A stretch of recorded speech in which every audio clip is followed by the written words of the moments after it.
Alors, maintenant qu'on a vu quelques outils élémentaires de modélisation, on va s'intéresser au but final qui est en fait le rendu. Alors, il faut savoir qu'avoir des objets très travaillés, très complexes, ne constitue au final qu'une faible part de ce qui va constituer un bon rendu. Il y a énormément de travail en fait sur tout ce qui va constituer l'éclairage d'une scène et les matériaux qu'on va appliquer sur nos objets. Alors, comment Blender calcule-t-il la couleur d'un objet? Très simplement, il trace en gros un rayon à partir de la caméra dans une direction donnée et calcule l'intersection entre ce rayon et les objets environnants. Une fois qu'il a un point d'intersection sur une face, il va regarder le vecteur normal à cette face en ce point et combiner ce vecteur normal avec les directions de toutes les lampes en faisant tout un tas de projections et après avoir passé tout ça dans le matériau, qui est un modèle mathématique, il va en sortir une couleur. Maintenant, comme j'ai dit, ce qui va compter, ça va être les normales des faces dans ce calcul. Alors je vais en afficher ici, voilà, donc elles sont représentées par ces traits bleus. Alors strictement parlant, la normale d'une face en tous les points de cette face est censée être strictement le même. Maintenant, ça pose des problèmes en infographie parce que on ne saurait pas faire de surface courbe, on n'aurait que des boules à facettes. Comme je vais montrer, voilà. Si je voulais placer une sphère, on verrait à chaque fois des facettes autour de la sphère. Et donc, en infographie, ce qu'on va pouvoir appliquer, c'est en fait une interpolation, c'est-à-dire que en un point d'une face, on va dire que le vecteur normal effectif est la résultante de la combinaison des vecteurs normaux des faces environnantes. Et donc, c'est un mode de dessin. Donc là, pour l'instant, on est en mode flat. Dans le mode flat, on voit que les angles entre les faces sont bien résolus. On comprend très bien qu'il y a un angle droit. Et le deuxième mode, donc, c'est le mode smooth. Et le mode smooth, donc si je clique sur le mode smooth ici, on voit tout de suite que le cube est beaucoup plus flou. On a du mal à distinguer les angles. Tout simplement parce que les normales, en fait, en chaque point, sont maintenant une interpolation entre les normales des différentes faces. Voilà. Et donc, si, pour montrer un exemple dans un vrai rendu, voilà, donc là j'ai mis deux sphères.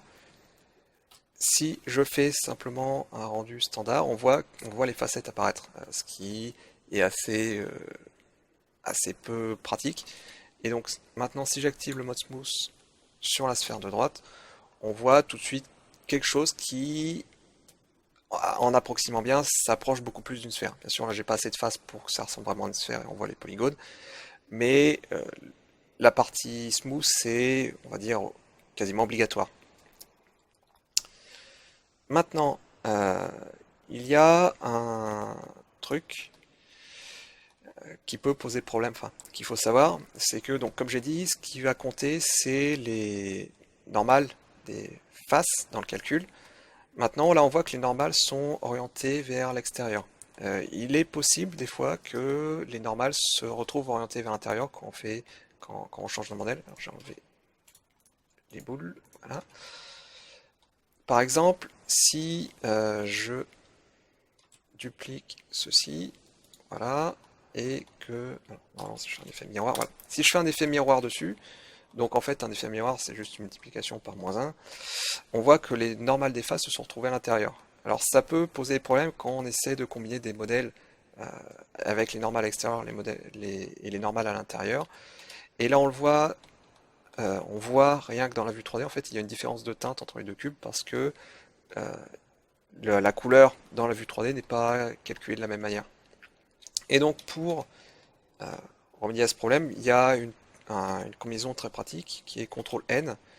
CTRL-N sert à recalculer les faces vers l'extérieur.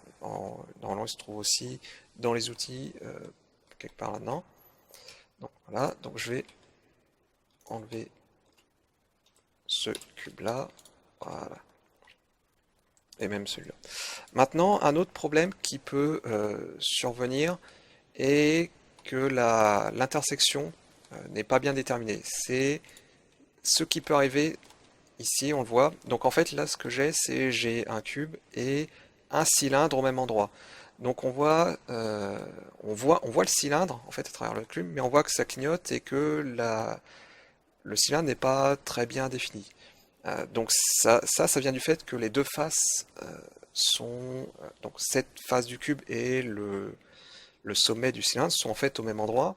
Et à cause des erreurs d'arrondi, eh ben, des fois ça sautille en fait. On a tantôt le cube qui apparaît, tantôt le cylindre. Donc ça c'est le Z-fighting. Ça s'appelle le Z-fighting et c'est un truc auquel il faut faire attention.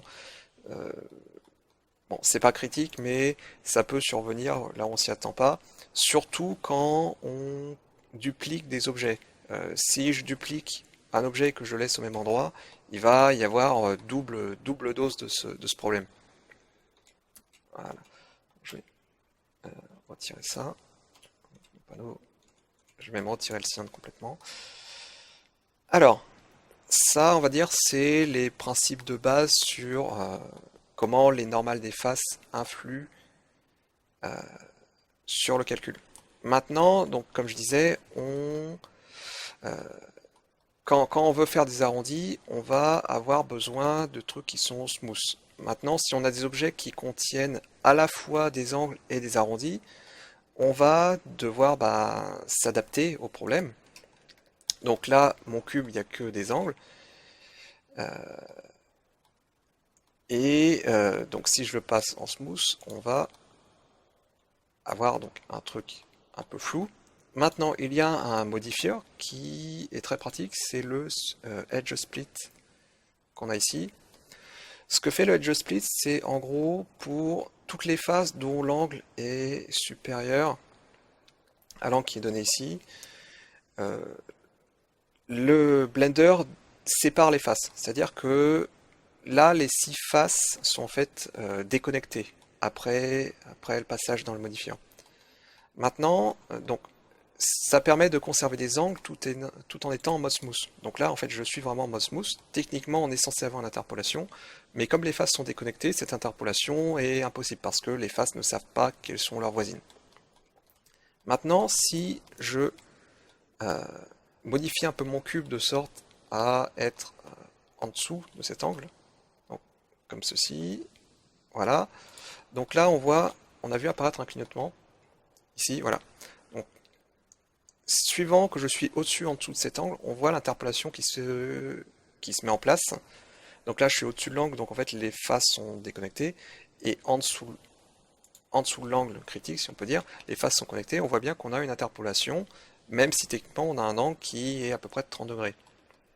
Donc là, on voit pas du tout la démarque entre les deux. Voilà.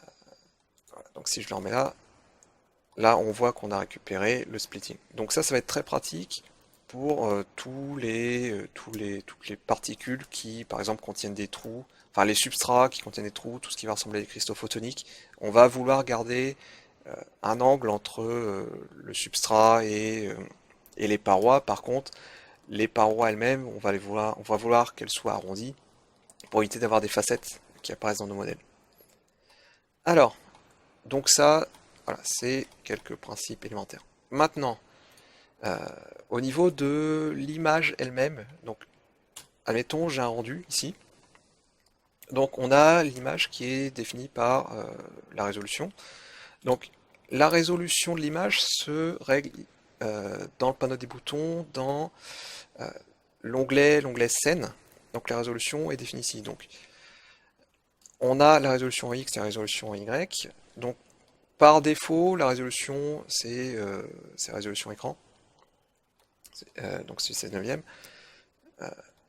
Et donc si on change cette résolution, on voit que la caméra s'adapte en direct. Donc là en fait je regarde ma scène depuis la caméra elle-même et à cause du changement de résolution, du changement de proportion entre les deux directions, la caméra s'adapte et donc là comme j'ai une résolution qui est beaucoup plus grande suivant X qu'en Y, on va avoir quelque chose qui est beaucoup plus large que du 16 neuvième. Et donc si je fais un rendu, on va obtenir quelque chose de la sorte. Donc La résolution, ça va être un paramètre sur l'image de sortie. Il y a ici un onglet, enfin un slider, qui va en fait servir à rajouter un facteur sur sur ce plat. Donc là, je vais le remettre en 1920. Voilà. Si je me remets dans la caméra, donc voilà. Donc là, je suis en 16 neuvième, mais en fait, j'ai un facteur 38% appliqué sur tout ça. Si je voulais vraiment faire un rendu complet, il faut le passer à 100%. Et donc là, j'ai bien une image en 1920 par 1080 qui sort. Ça peut être pratique pour faire des essais rapidement, faire un rendu extrêmement rapide sur des scènes qui sont très complexes et très longues à calculer. Parce qu'il faut savoir que, en gros, le temps de rendu est proportionnel au nombre de pixels qu'on a dans une image. Plus on a de pixels, plus en fait la caméra va tracer un rayon, et donc plus on va avoir de calculs à faire. Et en gros, le nombre de pixels est une fonction carrée de de la largeur d'une image. Voilà, donc je vais remettre ça à 100%. Donc, une fois qu'on a une image, on va vouloir l'enregistrer. Alors, au niveau du choix de l'enregistrement, on peut le faire par ici. Donc ici, on a le format de sortie de nos images. Donc les trucs standards, bitmap, PNG, JPEG, TIFF, tout le bazar. On a aussi les formats de sortie pour les films si on fait des animations. Les trucs en EXR, HDR, ça c'est des formats très particuliers qui sont similaires à ce que les appareils photo sortent en fait, dans le sens où les couleurs sont pas stockées sur 256 valeurs, mais directement comme des réels, double ou simple précision. Alors principalement ce que j'utilise, c'est le mode PNG parce que le format PNG, parce qu'il donc c'est un format qui contient de la compression, donc il est plus petit qu'une image brute, un bitmap standard. Il permet d'avoir de la transparence et donc comme j'ai dit, il y a de la compression, mais c'est de la compression sans perte. C'est-à-dire que si j'enregistre mon image en PNG, on va pas avoir d'artefact de compression apparaître. Voilà. Donc là, si je fais un rendu, pour sauvegarder mon rendu, j'ai juste ensuite à faire F3 et on va voir apparaître donc un menu avec tous les répertoires et on va pouvoir choisir à nouveau en fait le format qui nous intéresse. Voilà. Hop, donc je vais revenir là. Maintenant, au niveau de l'image elle-même, donc comme j'ai dit, quand on fait un rendu, on a en gros un calcul par pixel. C'est pas exactement vrai, en fait, là j'en ai 8 par pixel, c'est le paramètre d'anti-aliasing.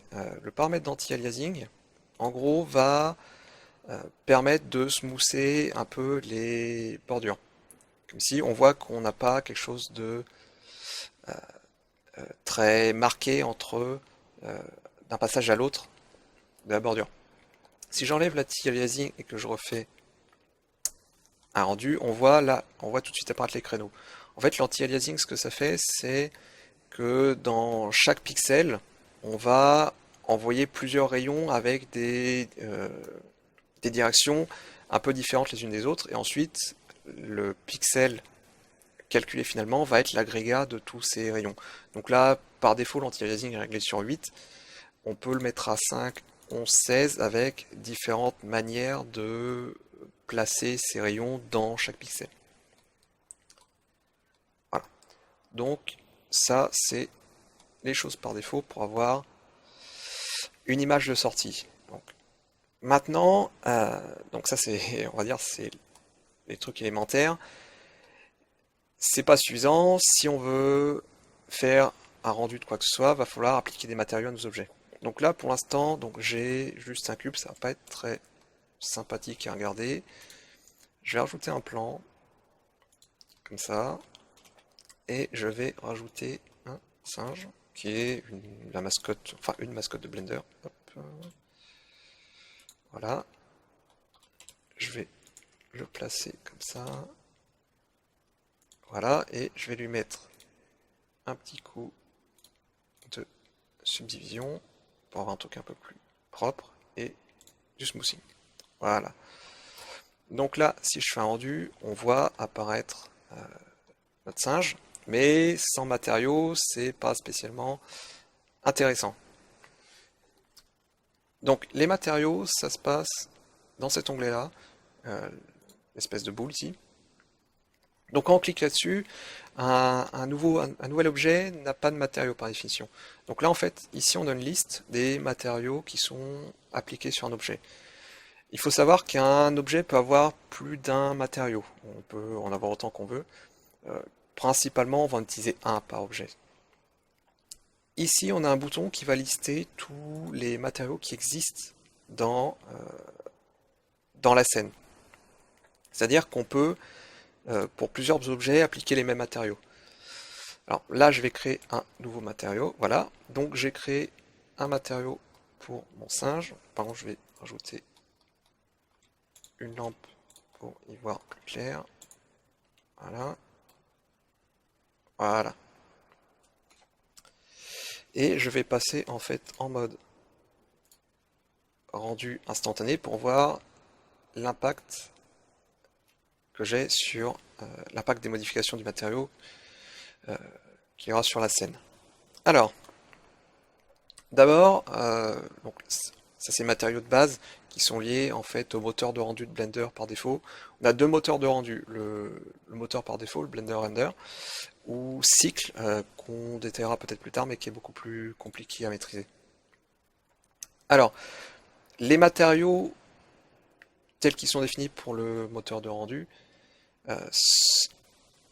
sont constitués en fait de modèles mathématiques. Donc là, le modèle mathématique par défaut, c'est le modèle lambertien, assez connu. On a plusieurs. Renayar qui correspond du lambertien un peu plus propre.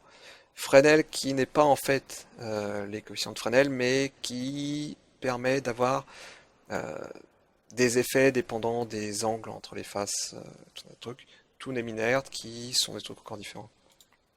Donc pour voir en détail ces trucs-là, il est conseillé de regarder le manuel, qui est très détaillé, extrêmement bien fait. Donc on peut choisir un modèle, en général ils ont un paramètre, donc là c'est l'intensité, c'est en gros un facteur, un coefficient pour le modèle lambertien sur la couleur. Et ici on a le choix de la couleur. Donc le choix de la couleur, voilà. On a une boîte qui apparaît, on choisit directement la couleur de son matériau. Et ensuite, Blender utilise cette couleur-là, la combine à tout ce qui traîne autour et renvoie à la caméra une couleur. Ok. Deuxième point, on a quelque chose qui s'appelle le spéculaire ici. Alors en fait, c'est pas du spéculaire au sens propre, au sens de l'optique. C'est quelque chose qui imite la réflexion spéculaire. Donc là, par contre, je vois plus ma lampe. Donc, je vais, voilà. Donc on a nos lampes qui sont situées de part et d'autre. Et en fait, le spéculaire imite globalement la réflexion spéculaire entre les lampes et les faces. C'est quelque chose de très artificiel. Et c'est en général quelque chose que je n'aime pas spécialement avoir dans une scène. Alors donc on a, pareil, de la même manière que pour le modèle de diffusion, on a plusieurs types de spéculaires qui vont donner des effets plus ou moins sympathiques. Le problème de ces... Alors, le Cooktorrent, c'est quelque chose qui donne un aspect très plastique. On a d'autres, font le Ward ISO qui donne un aspect un peu plus céramique aux objets. Je vais augmenter un peu. Voilà. Donc, le spéculaire est... Bon, c'est pas quelque chose que j'utilise généralement. Si on veut le retirer, donc en fait, on peut pas le retirer par... Il n'y a pas d'option pour l'effacer. Mais si on veut qu'il n'ait aucun impact, il suffit de lui donner une couleur noire. Donc le spéculaire peut aussi avoir une couleur. Donc là, il était blanc. Mais on peut, suivant les effets qu'on veut donner à un objet, lui donner une couleur. Donc là, j'ai un spéculaire jaune, ce qui n'est pas spécialement physique, vu que c'est complètement indépendant et de l'objet et de l'éclairage environnant. Donc si je le mets en noir, on va avoir quelque chose de beaucoup plus mat en général, et beaucoup plus sympathique à regarder. Alors ça va dépendre de l'effet qu'on veut obtenir. Voilà. Maintenant, donc, je vais garder ça. Je vais me donner une petite couleur un peu plus sympathique. Dans les matériaux, on a deux autres types d'effets possibles. On a les effets de transparence, voilà, qu'on a là. Alors les effets de transparence vont nous permettre de créer des objets transparents. Donc la transparence est gérée par un paramètre un peu particulier qui s'appelle le paramètre alpha. Donc alpha égale 1, l'objet est opaque, alpha égale 0, l'objet est totalement transparent. Donc là on voit plus que les ombres de l'objet. Donc ça c'est un truc qu'il faut corriger après. Mais l'objet lui-même a complètement disparu de la scène. Donc si on veut quelque chose de semi-transparent, il suffit de régler l'alpha sur des valeurs. Donc bon, ça c'est au choix, hein, suivant l'effet qu'on veut obtenir. On a trois types de transparence. La transparence par masque, dont je ne me sers pas spécialement. La Z transparence qui fonctionne en fonction de la distance à la caméra. Enfin, c'est que le calcul de la transparence est fait en fonction de l'ordre des phases par rapport à la caméra. Et le fonction ray trace qui pour le coup va être quelque chose d'un peu plus physique parce qu'on va en gros retrouver les coefficients de Fresnel, alors sans toute la partie dispersion des matériaux et tout, mais ça va nous permettre de donner des effets un peu de type vert. Donc par exemple là pour l'instant c'est calculé avec un indice de réfraction de 1, mais si je donne du 1.5 on va commencer à voir des trucs apparaître. Donc là en fait ces couleurs un peu spécifiques sont liées à la réfraction. Blender calcule la réfraction, donc c'est une méthode assez simpliste par rapport à ce qu'on trouve en physique, mais ça permet de donner des effets assez intéressants. Après, on a tout un tas de paramètres pour contrôler le nombre de rebonds des différents rayons dans le mesh, jusqu'à quelle distance ils vont, etc. Donc, la réfraction est assez compliquée à maîtriser, enfin, surtout pour avoir des rendus sympathiques. Donc, ça, c'était pour la transparence. On a un deuxième effet principal qui est l'effet miroir. Donc ça nous sert pour tout ce qui est particules métalliques, par exemple. Et donc on a en gros un coefficient de réflexion. Donc A1, on a un objet qui est simplement un miroir. Et A0, on a un objet mat. Voilà, et donc en général, on va combiner la partie mat avec une partie réfléchissante pour avoir quelque chose qui ne réfléchit pas totalement. Voilà. Donc maintenant, comme je le disais, donc je vais garder ce matériau-là. Comme je le disais, on peut avoir on peut partager les matériaux. Donc là, pour donner un exemple de scie, je vais rajouter un bout de sphère. Voilà. Donc cette sphère n'a pas de matériau particulier. Donc là, je vais reprendre mon singe et le matériau que je vais donner apparaît là. On peut changer directement les noms des matériaux ici. Donc là, je vais appeler mat 1. Voilà. Et maintenant, si je prends ma sphère, je peux voir que mat 1 apparaît dans la liste. Et donc, si je lui assigne ce matériau-là, le matériau est partagé entre deux objets. Et si je fais la moindre modification du matériau sur la sphère, voilà, cette modification se répercute sur tous les objets qui partagent ce matériau.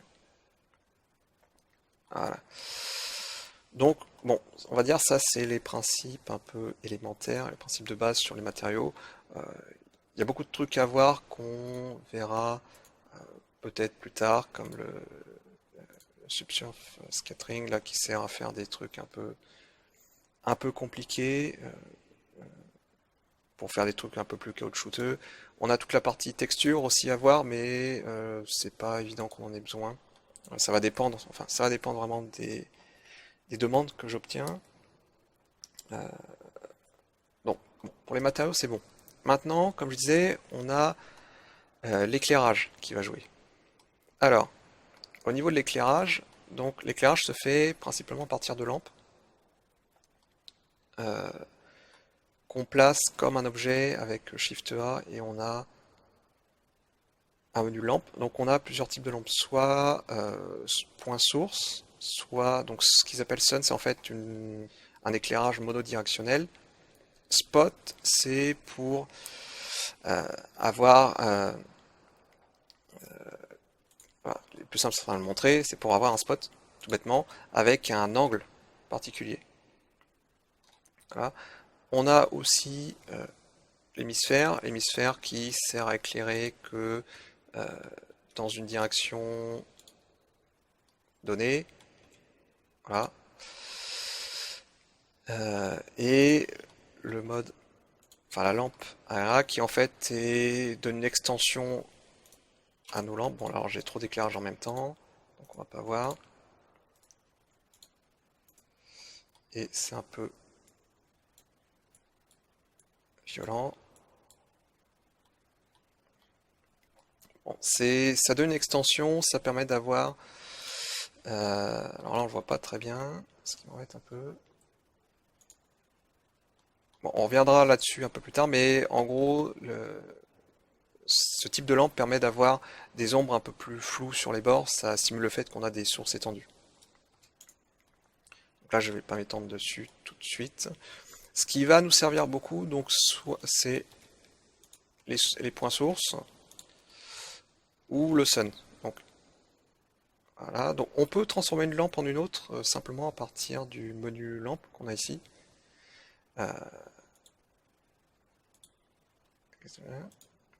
Voilà. Enfin, donc ça, c'est le partage entre les données de différentes lampes, mais le type de lampe est réglé ici. Donc c'est petit onglet, donc je peux la transformer directement en sun ou dans tout le reste. Maintenant, quel est... Alors le problème de l'éclairage, c'est que il va falloir le régler pour avoir un rendu sympathique. Si par exemple je mets mon sun comme ça, il va éclairer les objets par l'arrière et donc ça va avoir un effet un peu spécial et on va pas forcément bien voir les objets qu'on veut montrer. Donc tout le travail va constituer, va, va être de d'orienter nos éclairages de sorte à avoir un rendu bien, bien sympa. Donc généralement on va utiliser plus d'une lampe. Là j'ai juste un sun, donc on a un éclairage qui est donc monodirectionnel qui ici vient par la droite. Si on va avoir des effets un peu plus sympathiques, on va combiner ça avec plusieurs lampes, comme j'ai ici.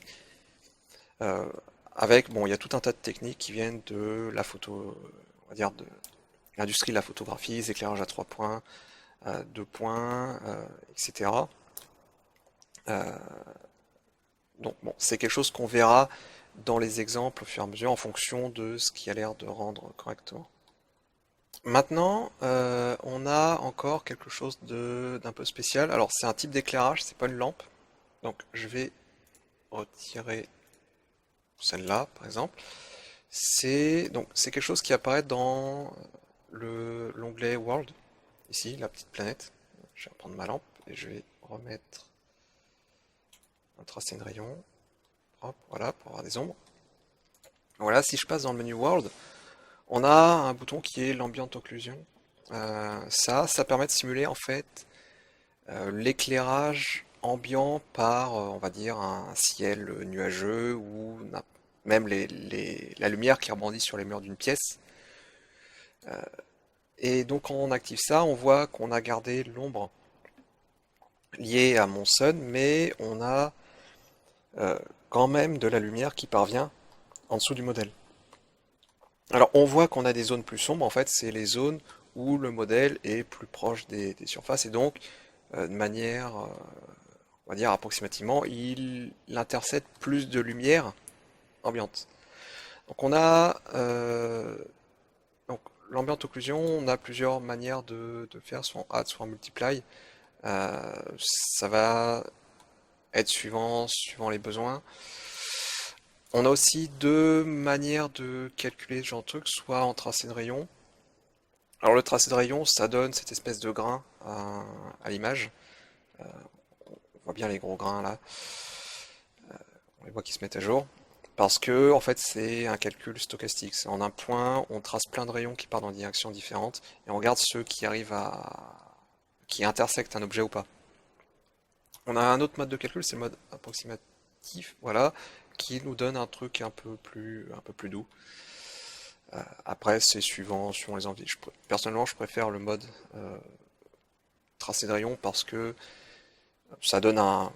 J'aime bien le grain que ça donne l'image. Bon, ça c'est une histoire de préférence. Ouais.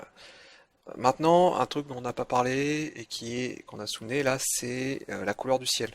En fait, là dans mon rendu, la couleur du ciel, elle est un peu, elle est grise. Ça se règle par ici, donc on peut changer la couleur du ciel. Voilà. Et donc là, j'ai mis un ciel blanc, ce qui va être plutôt le truc de prédilection pour avoir des figures, alors, ou éventuellement un ciel complètement noir. Ce qu'il faut savoir, c'est que la couleur du ciel peut influer sur les matériaux. Par exemple, si je remets un effet miroir ici, alors ça se voit surtout dans ce cycle, plus qu'ici, mais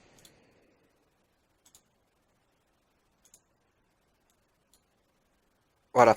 Donc là, je suis passé d'un ciel noir à un ciel blanc, et on voit tout de suite que mon modèle a blanchi par rapport à avant. Et si je mets un ciel qui est par exemple bleu, pouf, on voit tout de suite que là l'effet miroir prend en compte ce ciel et donc ça va avoir un impact sur, sur nos couleurs. De la même manière, les lampes elles-mêmes peuvent avoir une couleur. Si je prends ma lampe ici, donc je vais remettre mon ciel en noir pour qu'il n'influe pas trop. Euh, donc j'ai ma lampe, j'ai mon sun qui est ici. Si mon sun, je lui donne une couleur un peu violette, par exemple, voilà, on voit que mes modèles sont éclairés par une lampe violette. Donc ça peut servir à avoir des effets, donner un peu de profondeur à des objets en ayant des lampes de couleurs différentes avec des teintes extrêmement subtiles, mais pas comme là, en violet criant. Et ça peut donner des effets assez sympathiques. Maintenant, donc tout à l'heure j'ai cliqué là-dessus. Bon, je vais remettre la lampe en blanc quand même. Voilà. Tout à l'heure j'ai cliqué là-dessus parce que quand on rajoute une lampe par défaut, elle ne fait pas de tracé ni rien. Je vais enlever le sun, je vais rajouter une lampe, un point, voilà, paf. Donc on voit que là j'ai rajouté ma lampe, on n'a pas de tracé d'ombre. Donc c'est parce que par définition, par défaut, c'est pas activé. Donc si on veut l'activer, il faut cliquer là-dessus et on voit qu'en fait on a des pointillés qui apparaissent sur la lampe. Donc là on a l'ombrage, l'ombre portée qui est calculé. Maintenant, ça peut être gênant quand on a plusieurs lampes. Par exemple, si je duplique ma lampe, on voit qu'on a deux ombres qui sont deux ombres projetées. Donc ça donne des effets un peu étranges. Donc ce qu'on peut faire en général, c'est jouer en gardant qu'une seule sur les deux. Donc par exemple, si je garde que celle-là, l'autre, je la passe en no shadow. Et donc ça permet de modifier mon éclairage tout en ayant une ombre projetée. Donc c'est des techniques qu'on verra plus tard, suivant les besoins, suivant les figures qu'on cherche à faire. Voilà. Donc maintenant, un dernier point, c'est donc là on a vu les matériaux, les lampes. Le dernier point de contrôle, c'est la caméra elle-même. Donc la caméra, un petit onglet caméra qui permet de contrôler la manière dont le rendu est fait. Donc là, je vais me mettre comme si j'étais dans la caméra. Donc on a plusieurs modes de projection. Le mode perspective qu'on a, mode classique on va dire. Le mode orthographique qui est une projection verticale sur la caméra. Ça permet, c'est très pratique pour tout ce qui est croquis. Ça évite d'avoir des lignes déformées à cause de la perspective. Donc là on voit bien que les lignes sont bien droites. Ce qui n'est pas forcément le cas en bordure de caméra. On a enfin un mode panoramique qui ne va pas nous servir à grand chose ici. parce que ça sert à faire des images à 360 degrés. Voilà. Dans les réglages, donc on a deux réglages principaux. La distance focale, donc soit on règle la distance focale en millimètres, soit on règle le field of view qui, alors donc en fait ça va correspondre à l'angle de vue de la caméra. Donc si j'augmente mon angle de vue, on voit tout de suite que la scène a l'air un peu plus petite. Et à contrario, si je le réduis, on a comme objectif télescopique. On voit dans la vue 3D que la caméra s'est reconfigurée pour imiter l'effet correspondant. Donc, par défaut, on va dire l'angle de vue en général c'est autour de 50 degrés. Le capteur aussi, c'est quelque chose qui influe sur le field of view. Bon, ça c'est principalement utile si on veut imiter une caméra existante. Donc ça c'est pour intégrer des rendus à des films existants. Mais c'est un des paramètres qui est utilisable et on voit que ça change le field of view. Enfin, un paramètre, ça là, un paramètre important, c'est le clipping. Le clipping, en gros, va contrôler quels objets vont apparaître en fonction de leur distance à la caméra. Donc là, les objets sont en fait à une distance raisonnable de la caméra. Maintenant, si j'augmente mon clipping, voilà, en fait, le clipping va donner une limite franche à ce qui est calculé. En gros, tout ce qui est ici est à moins de 9,3 unités de la caméra et n'est simplement pas pris en compte, il n'est pas calculé. Et de la même manière, voilà, si je vais plus loin dans mes objets, ben on voit, je commence à aller manger un peu. Ça, en général, on le voit pas trop l'effet, sauf si je venais approcher la caméra très proche de mes objets. Alors, hop, je vais mettre là. Voilà. Donc, si j'approche la caméra encore plus, là, on voit le clipping apparaître ici. On commence à bouffer les objets. Bon, c'est un paramètre qui peut être gênant si on veut mettre des caméras très proches de certaines particules, par exemple. Mais en général, on va quand même éviter de se mettre au contact. On peut avoir un clipping qui tend vers 0, bien sûr. Euh, on peut le mettre plus haut. Tout ça, c'est des histoires d'effets qu'on veut mettre sur des scènes. Donc, bon, c'est tout pour les bases, on va dire. La suite, ça sera des cas d'école, suivant les idées que j'ai et suivant les demandes qu'on me fait. Voilà.